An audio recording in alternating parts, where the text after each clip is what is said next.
Salut! Si vous faites des aérox en double ou avez prévu d'en faire un bientôt, alors cette vidéo est faite pour vous. Je vais te partager mes meilleurs conseils et mon expérience après 4 aérox effectués en duo, que ce soit en mixte ou en homme. On va se le dire tout de suite, je suis pas un athlète professionnel, mais en duo, j'ai réussi à rentrer dans le top 7%, et cela malgré un temps limité, parce que je suis un athlète normal qui peut s'entraîner entre 4 et 6 fois par semaine. Je suis papa, j'ai une entreprise à faire tourner, et je peux pas faire des entraînements d'1h30. Par contre, j'adore optimiser mes entraînements et faire les choses intelligemment. J'ai fait beaucoup d'erreurs au début, donc je me suis beaucoup informé, et je suis allé interviewer les plus grands athlètes aérox français, comme Geoffrey Voisin, Jésabel Krener ou Alan Kao. Ils m'ont livré leurs meilleurs conseils et j'ai aussi rejoint une team d'athlètes semi-professionnels avec la team Puma. Dans cette vidéo, j'ai résumé les 10 plus grands apprentissages que j'ai fait sur aérox double et je vous donne 10 optimisations que vous pouvez appliquer dès maintenant. Juste avant de commencer, si tu as envie de creuser à fond le sujet des aérox double, sache que j'ai créé un guide gratuit dans lequel tu trouveras ma répartition exacte station par station, la stratégie de course de Jésabel Kremer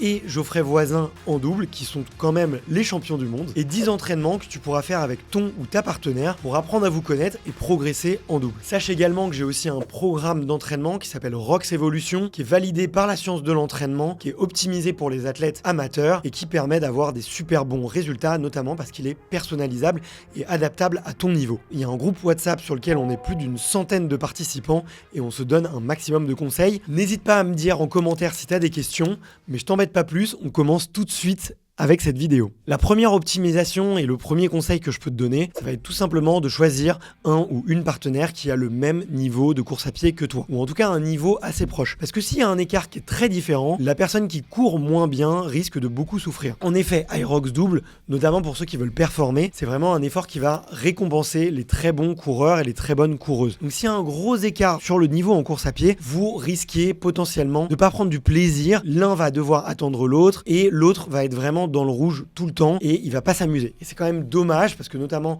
sur un aérox en duo, c'est très fun de partager ça à deux. Bon, si vous êtes déjà inscrit à une course et qu'il y a un écart entre les deux partenaires, c'est pas grave. Mais en tout cas, essayez de communiquer en amont sur votre niveau respectif en course à pied et le meilleur va devoir s'adapter généralement au niveau du moins bon. Il faut aussi que le meilleur soit positif et encourage l'autre parce que sinon la personne qui est moins bonne en course à pied va vraiment souffrir et ça va être une course compliquée. Donc renseignez-vous sur le niveau en course à pied de votre partenaire et essayez de définir une vitesse de course. Généralement en aérox simple, on va prendre une vitesse aux alentours de l'allure semi-marathon et sur un aérox duo, on peut aller chercher de l'allure 10 km et même moins pour les meilleurs athlètes. Et encore une fois, essayez de prendre l'allure du moins bon coureur des deux. Le deuxième conseil important à faire, c'est de toujours faire terminer les stations par le meilleur coureur, justement. Ça va permettre au moins bon coureur de pouvoir récupérer pendant 15, 20, 30 secondes et de pouvoir être plus frais sur la course à pied. Il y a même certains duos qui font toujours commencer aussi les stations par le meilleur coureur et terminer la station par le meilleur coureur. Ça peut être une stratégie intéressante, notamment sur le rameur. On peut se dire, ok, 300 mètres pour le meilleur coureur, 400, 500 mètres pour le moins bon coureur des deux et le meilleur coureur va terminer sur le rameur et ensuite ça va permettre d'optimiser le rythme de course et d'optimiser la récupération du duo. C'est vraiment une stratégie que font tous les athlètes professionnels, donc tu peux suivre ce conseil les yeux fermés. La troisième optimisation que j'ai envie de te donner, c'est tout simplement de faire un plan de course. Alors effectivement, de réfléchir au découpage, d'ailleurs encore une fois, si tu veux télécharger mon guide gratuit, je te donne mon découpage, mais c'est aussi de prévoir qui est-ce qui compte les tours de course à pied, qui est-ce qui prend le lead et qui est-ce qui prend des décisions, si jamais il y a un embouteillage ou si quelque chose ne se passe pas comme prévu, de prévoir quand est-ce que vous allez boire, de prévoir tout ce genre de petits détails qui va vraiment être utile. Comme sur un sport collectif, il y a toujours un capitaine, et aérox en duo, c'est un sport d'équipe, c'est un sport à faire à deux, donc il faut définir un capitaine qui prend les responsabilités, qui prend le lead. Alors les rôles peuvent être très bien être répartis entre celui qui commence, qui termine les stations, celui ou celle qui va prendre les décisions, celui ou celle qui va un peu communiquer plus que l'autre, mais en tout cas c'est pertinent de définir des rôles et de savoir qui a le lead sur les points importants de la course. Pour mon quatrième conseil, il va être un petit peu différent, il va un petit peu plus parler d'entraînement. En effet, l'aérox en double ressemble beaucoup plus à un effort avec intervalle qu'à un effort constant. Si on se rappelle la répartition des efforts sur un aérox en simple, c'est à peu près 60% de course à pied et 40% de station, grosso modo. Là, vu qu'on va se partager les stations, on va être à 60% de course à pied et 20% d'effort sur la station et 20% de récupération. Un entraînement optimisé va refléter ce type d'effort. Donc ça va être très pertinent d'introduire dans vos séances d'entraînement des moments de récupération. Par exemple, une séance d'entraînement test que j'aime bien donner à mes athlètes, ça va être autour d'un stade et ça va être d'alterner des burpees et des tours de piste. Tout simplement faire 8 fois un tour de piste, 400 mètres, et enchaîner avec 25 burpees, le tout à faire 8 fois. Ce qui peut être intéressant quand on s'entraîne à du double, ça va être d'introduire après les burpees 1 minute de récupération, ce qui va permettre de renchaîner beaucoup plus fort sur le tour de course et d'avoir un petit peu plus de jus. Au total, ça amène à 8 minutes de récupération sur tout l'effort et c'est à peu près le même ratio qu'on va retrouver sur un Aerox en double. Donc ça peut être intéressant de le faire à deux. Si tu cherches d'autres séances d'entraînement à faire à deux ou seul, mais qui t'entraînent particulièrement à Aerox en double, encore une fois, je t'encourage à télécharger mon guide gratuit, le lien est dans la description. Vous êtes plus de 500 à l'avoir téléchargé, merci beaucoup. Le 5e conseil que je te donne pour à la fois prendre du plaisir et réussir ton Aerox en double, ça va être tout simplement de communiquer. Là, je te partage plein de conseils qui vont te permettre de gratter des secondes et qui vont te permettre de créer une stratégie de course et un plan, mais sache que le jour J, il peut se passer plein de choses pour lesquelles le plan ne se passe pas comme prévu et peut voler en éclats. Et donc le mieux, c'est de savoir s'adapter et de savoir le communiquer à son partenaire. Ça peut être bien de se dire des mots-clés ou en tout cas des temps auxquels vous allez peut-être prendre un peu plus de temps pour communiquer et des mots-clés pour savoir si l'autre est dans le rouge, tout simplement. C'est également très important d'être capable de lire son partenaire parce que sur un Aerox double, comme l'effort est beaucoup plus intense, normalement, durant les périodes d'effort, vous ne devez pas être capable de parler. Vous devez être à 95% de votre fréquence maximale cardiaque parce que vous savez que vous pouvez redescendre.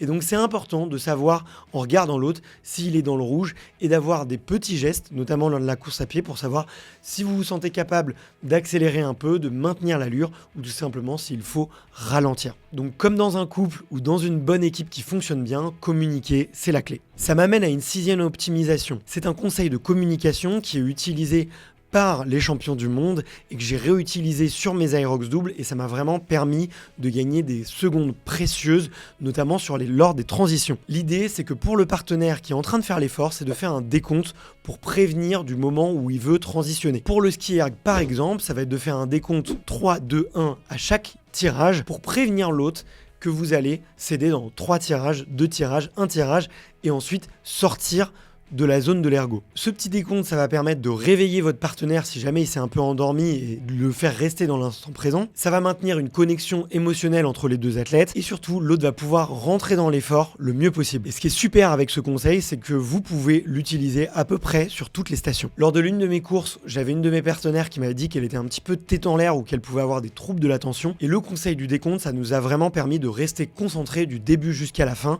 et vraiment de rester connecté. Donc vraiment, je vous le recommande. Ma 7e optimisation concerne également les transitions, elle va vraiment vous intéresser. En regardant beaucoup de courses, j'ai vu beaucoup de duos louper leurs transitions, notamment parce qu'ils se percutent ou ils ne savent pas vraiment où aller. Donc une très bonne idée, ça va être tout simplement de vous coordonner à l'avance pour savoir comment est-ce que vous sortez de la station, comment est-ce que vous sortez de l'ergo et comment est-ce que l'autre partenaire rentre. Avec mes partenaires, on fait une stratégie très simple, celui qui sort part à gauche, celui qui rentre peut rentrer par la droite et du coup ça nous permet vraiment d'enchaîner très rapidement et de pas nous percuter. Peut-être que sur une course ça va nous faire gagner 10 à 15 secondes mais surtout ça nous permet de rester concentré parce que si tu te percutes une fois, 2 fois, 3 fois pendant ta course, ça peut t'énerver contre l'autre partenaire et tu peux sortir de ta course et c'est vraiment dommage. Ça me fait arriver à mon 8e conseil parce que je vois beaucoup de pénalités sur les courses notamment en double et donc c'est vraiment de bien connaître les règles.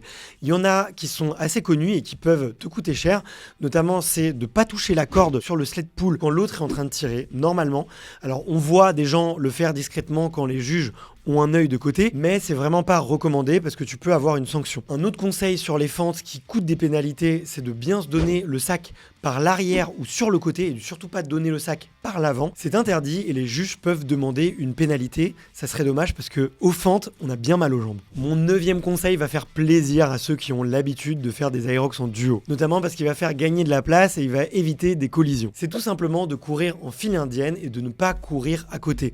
Ça sert strictement à rien. En plus, le meilleur coureur peut se mettre devant, il ouvre la voie au coureur le moins bon. Le bon coureur peut anticiper les trajectoires. Ça évite de slalomer n'importe comment entre les athlètes, ce que je trouve personnellement insupportable. Je sais pas ce que t'en penses. Dis-moi dans les commentaires, c'est qui ces gens qui slaloment pendant un Aerox? Non, le mieux c'est d'avoir une trajectoire bien longiligne. Donc on se met en file indienne, ça fera de la place pour tout le monde, ça sera facile à doubler dans la fast lane et ça permettra tout simplement au coureur le moins bon de suivre le bon coureur et de pas se prendre la tête sur la trajectoire. Ça fait un peu de charge mentale en moins et ça fera de la place pour les autres. Ça évitera de se prendre des petites remarques. J'avoue, je plaide coupable, j'en ai déjà fait. Et enfin, mon 10e et dernier conseil pour cette vidéo, c'est tout simplement de profiter des temps de pause pour s'alimenter, soit avec un gel ou une barre. Bien entendu, qui ne t'a pas été donné par quelqu'un de l'extérieur, car c'est interdit. Mais voilà, tu peux profiter des temps de pause pour t'alimenter. Moi, j'aime bien le faire au moment du rameur. C'est un moment où justement, déjà, on est assis et puis on est derrière l'autre. C'est un des ergots les plus longs à faire à deux. Et donc, c'est le moment où j'aime bien m'alimenter. Alors qu'effectivement, en solo, c'est moins évident. Il faut le faire pendant qu'on court. Il peut plus facilement y avoir des inconforts digestifs. Alors que quand on profite d'un moment de pause, c'est plus facile. Merci d'avoir regardé cette vidéo jusqu'au bout. Ça me fait super plaisir. Pensez à mettre un like, ça me fait vraiment plaisir. Et mettez-moi dans les commentaires le conseil, l'optimisation qui vous est la plus utile. Sachez également, si vous préparez un Aerox, que ce soit en solo ou en duo, j'ai créé un programme qui s'appelle Rox Evolution. Il est optimisé pour la science de l'entraînement, il respecte les cycles de progression et surtout, tu peux le personnaliser en fonction de ton niveau. Il y a toute une batterie de tests à faire au début. En plus de ça, on est dans un groupe WhatsApp où il y a tous les athlètes qui sont membres du programme. C'est un programme que tu n'auras payé qu'une seule fois et que tu pourras réutiliser. Je mettrai gratuitement toutes les mises à jour pour que tu puisses l'utiliser dans le temps et l'idée c'est qu'il puisse vraiment t'accompagner sur tous tes premiers Aerox. Je crois pas du tout au programme mensualisé parce que c'est tout simplement la mentalité un peu CrossFit d'être prêt à n'importe quand sur des compétitions où on connaît pas les exos qui est adapté à la prog alors que là Aerox c'est une course donc il faut beaucoup plus s'inspirer de ce qu'on peut faire sur les programmes de marathon ou de semi-marathon, voilà tout simplement avec des cycles de progression et une date butoir avec une semaine de récupération avant. Alors si vous voulez un programme intelligent, un programme qui s'adapte à votre niveau et aussi un programme dans lequel il y a des adaptations si jamais vous n'avez pas le matériel nécessaire, alors Rox Evolution est fait pour vous. On se retrouve de l'autre côté et je vous dis ciao.